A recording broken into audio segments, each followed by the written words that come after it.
Hi mga kaluto, magluluto nga pala ako pininyahang manok. Napaka-solid niyan guys. Try nyo magluto niyan. Yan pala yung ingredients. Nakalista na nga po pala yung ingredients. Yan, mamarinate nga pala natin yung manok para masarap. Malinamnam yung manok. Marinate natin magdamag. Tapos handa na natin yan. Kinabukasan ko pala yung luto yan. Ano? Lagyan ko ng sibuyas. Una kong gigisa sibuyas. Garlic. Sunod bawang. Ayan o. Gisa-gisa na hanggat lumabas yung aroma.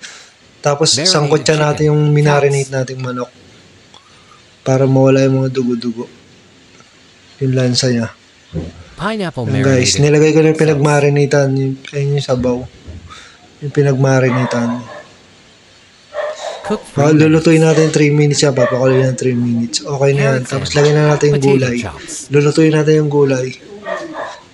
Haluin muna natin.